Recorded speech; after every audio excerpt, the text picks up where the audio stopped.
நம்ம தான் லவ் பண்ணி ஒரு நாள் ஆகுதுல்ல, வீட்டில் சொன்னோம்னா கல்யாண வேலையை ஆரம்பிச்சிடலாம். ஒரே நாளில் கல்யாணம் வரைக்கும் போயிட்டியா நீ? டேய், நம்ம 3 பேரோட விஷயம் நம்மளை தாண்டி 4வதா ஒரு ஆளுக்கு தெரியுது. எப்படி சொல்ற? அங்க பார், நம்ம என்ன பண்றோமோ என்ன செய்யறோமோ அதை அப்படியே ஒப்பிச்சிட்டு இருக்கான்டா. நீ நம்பலல்ல? இப்ப பார். அருணே, பீச்சுக்கு போலாம் வா. பாரு, இது அப்படியே சொல்லுவான். நாங்க இப்ப பீச்சுக்கு போறோம், அங்க போயிட்டு நான் உனக்கு போட்டோஸ் வீடியோஸ் எல்லாம் எடுத்து அனுப்புறேன். ஓகே, இதுல என்னடா இருக்கு? நீ பீச்சுக்கு போறோன்னு கூப்பிட்டு அவன் சொல்லிட்டு வரான். இன்னும் நீ நம்பலல்ல? வா, இப்ப நம்ம பீச்சில் இல்ல வயல்ல நிக்கிறோம்னு சொல்லுவான் பாரு. நாங்க இப்ப பீச்சுக்கு போல, வயல்ல வந்து நிக்கிறோம். இங்க வந்து ஒரு 30 பனை நிக்குது, 20 தென்னை நிக்குது, 2 மாமரம் நிக்குது. மிச்ச அப்டேட் நான் அவங்கள்ட்ட கேட்டுட்டு சொல்றேன். Okay bye. Hello hello, cut பண்ணிட்டியா? அன்னைக்கு நம்ம ஆத்துல குளிச்சிட்டு இருக்கும்போது நான் ஓட்டை சட்டி போட்டு வந்த விஷயம் நம்ம 3 பேருக்கு மட்டும்தான் தெரியும். அதையும் சொல்லிட்டானோ தெரியலடா. அவன் எல்லாத்தையுமே சொல்லிட்டு இருக்கான். எனக்கு தான் ஆள் இருக்கு, நான் இப்படியே சொல்லிட்டு இருக்கேன். எனக்கும் ஆள் இல்ல, யாரும் இல்ல.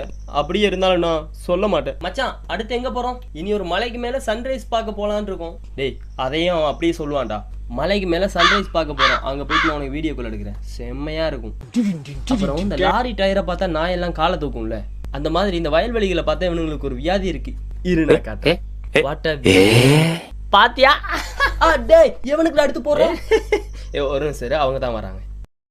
என்ன மச்சான், என்ன நொன்ன மச்சான், எல்லாத்தையும் சொல்லிட்டியா இல்ல இன்னும் இருக்குதா? நாங்க காவா ஓரத்துல உட்காந்து துண்டு பீடி அடிச்சு மாட்டுப்பட்டது, ஆத்துல குளிக்கும் போது நான் ஓட்ட ஜட்டி போட்டு வந்தது, அப்புறம் இந்த இவன் ஜட்டியே போடாம வந்தது, எல்லாத்தையுமே சொல்லு. அப்புறம் பிரின்சிபல் பண்ணி லவ் பண்ணி அந்த ஆளுக்கு தெரிஞ்சு அந்த ஆள் நம்மள அடின்னு அடிச்சு அந்த ஆள் விட்டு சேர்ந்து போய் ஒண்ணு கடிச்சது, எல்லாத்தையும் சொல்லிட்டியா? போய் சொல்லு. அது அப்புறம் நான் இன்னைக்கு வீட்டுக்கு போகும்போது 1 கிலோ தக்காளி, 2 கிலோ வெங்காயம், 3 கிலோ பச்சை மிளகாய் வாங்கிட்டு போகணும், அதையும் சொல்லிடு. சொல்றா, அதெல்லாம் அவள்கிட்ட சொல்ல தேவையில்லடா.